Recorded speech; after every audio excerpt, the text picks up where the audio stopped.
Enter Meghan Markle. As Harry himself said, the stars were aligned in July 2016. Meghan was single, beautiful, and on her way to London. No question about the fact that Meghan Markle was looking for love, looking for romance. She was a bit out of practice, as she said herself, with the dating game, but she was prepared to dive back in. Yes, it was definitely a setup. It was a blind date. It was a blind date. This is one of the best blind dates in history. When Harry walked into the room, he saw this gorgeous girl before him and realised, as he said, he's going to have to up his game. It happened at London's exclusive Soho House Club in July 2016. One of Meghan's girlfriends played matchmaker. I had one question. I said, well, is he nice? Because if he wasn't kind, it didn't seem like it would make sense. And so we went and met for a drink, and then I think very quickly into that we said, well, what are we doing tomorrow? We should meet again. For 6 months, Harry and Meghan dated in secret. He would sneak into Canada unnoticed to stay at Meghan's place while she was filming Suits. And when she came to London, she stayed at Harry's cottage. We were able to really have so much time just to connect, and we never went longer than 2 weeks without seeing each other, even though we were obviously doing a long-distance relationship. So it's we made it work. But it was only a matter of time before she was spotted. This is where the first photo of Meghan was taken, confirming she was staying with Prince Harry at Kensington Palace just a few metres up the road. She was snapped coming out of an organic supermarket with a bag full of groceries. Normally, members of the royal family, when they're dating a young woman, they don't invite them to live with them, their palace home. The fact that they were living together effectively as man and wife showed you how serious this relationship was from a very early age. I am proud to be a woman and a feminist. Harry soon discovered there was a lot more to Meghan Markle. She has a degree in international relations, is passionate about women's rights. It means that a wife is equal to her husband, a sister to her brother. And she's a committed humanitarian, qualities admired by Harry, whose mother Diana worked tirelessly for charitable causes. His own charity, Sentembale, helps AIDS victims and vulnerable children in Africa.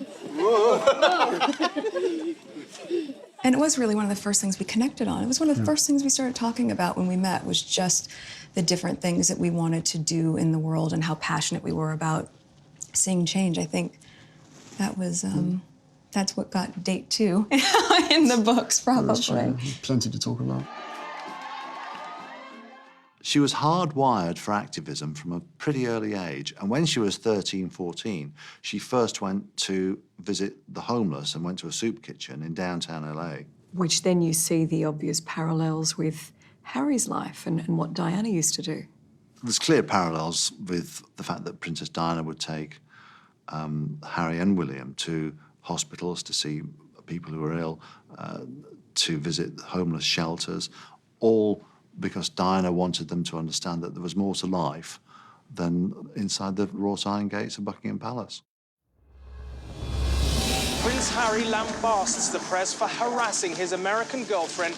As the relationship between Harry and Meghan intensified, so too did speculation about her suitability as a royal. Every aspect of her life was relentlessly scrutinised, and much was made of her racial background. I think we were just hit so hard at the beginning with a lot of mistruths that I made the choice to not read anything, positive or negative. It just didn't make sense, and instead we focused all of our energies just on nurturing our relationship. On us, yeah. On us.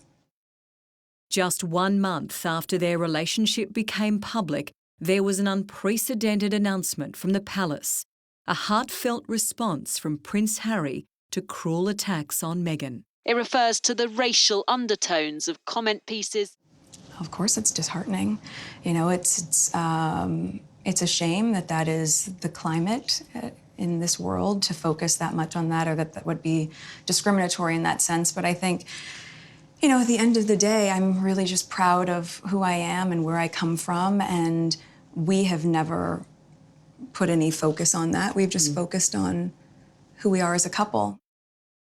No one in the royal family has spoken out quite so vociferously as that on their private life. It was lovely to see him being so protective, but also a game changer for us because we understood that this was serious and we had to, respect the rules. Just how serious Harry and Meghan were was confirmed in November last year with the announcement of their engagement and their first official interview. I know that I'm in love with this girl, and I hope that she's in love with me. But we still had to sit down on the sofa, and I still had to have some pretty, frank conversations with her to say, look, what you're letting yourself in for it's a big deal. What came across in that interview is that this was definitely a relationship that was equal. What we're used to seeing in the past is the royal bride, the royal fiancé sort of deferring to the spouse. Meghan's invitation to Christmas at Sandringham House was yet another departure from tradition. I don't remember a royal fiancé ever being invited to the royal family Christmas. So I think the Queen has been very keen to include Meghan as much as possible, probably also aware that as a foreign national, she doesn't have family here, so it would be terrible to just sort of leave her at home by herself at Christmas. I think we've got one of the biggest families that I know of, and every family is complex as well. So, no, look, she's done an absolutely amazing job, just getting in there, and it's the family that I suppose she's never had. But on the other side of the Atlantic, the Markles were deeply offended at suggestions that Meghan didn't have a supportive family. My dad bent over backwards and really, really just paved the way for her and gave her every single thing she needed to get where she's at today. It would hurt. It wouldn't irritate me, but it would just hurt. Has she maybe forgotten where she's come from? She can't forget about her family because we're never going to go away. We're always going to be her family. How does your dad cope with all this family friction being played out publicly? He's probably not happy. Well, you see the look on his face on those pictures that they finally got of him. So it doesn't look very happy. And he's a really private person, so. As Meghan's fame grew, friends have also spoken about being left behind. Andrew Morton calls it the Meghan chill. Well, the Meghan chill is where once you're no longer part of her circle, that's it, goodbye. The reality is that she moved on in her career and moved on in her life. And those people who she's still friendly with will remain. But there's no time for faux friendship.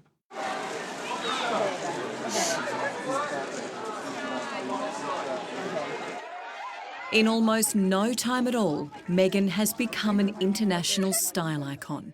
Editor of UK Marie Claire, Trish Halpin, says she is glamorous and has sex appeal. You can't look that polished and fabulous without wearing expensive clothes, but she'll throw in a little jigsaw scarf or a Marks & Spencer's polo neck under, and I think that reflects how women dress. Meghan wears a sweater from Marks & Spencer's. People go crazy because we can all be a part of that, We can all pop down to our local M&S and hopefully find something that's left. They're calling it the Meghan effect. No sooner has she worn an item of clothing than it's snapped up in a buying frenzy.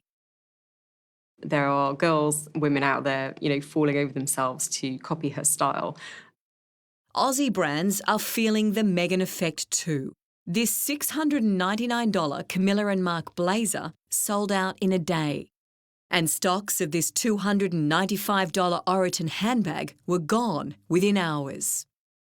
What she's been brilliant at so far is picking relatively small labels and, really putting them on the map. It's estimated that Meghan will bring $1 billion to UK tourism and fashion. Australian couture designers Ralph and Russo got plenty of attention when she wore their gown for her engagement portraits. It was quite risque, actually, but incredibly elegant and beautiful. And that's what I mean, I think, about she just brings a little sexy edge to it. that works beautifully. And, you know, £56,000, it's a lot of money. It was a lot of money for that dress. You just have to think about where those pictures went all around the world. She had to get that dress right, and she got it right. The wedding dress. What sort of dress do you think it'll be, and who will design it? I think we all have very high hopes for the wedding dress. I think Duchess of Cambridge pulled out a showstopper with the Alexander McQueen. None of us were really expecting that, and we were so, I think in the fashion community, the fashion press, we were so delighted about that. It was a very, very sharp move. So for Meghan, I think the money, the odds are on Ralph and Rousseau again. So we'll see, we'll see.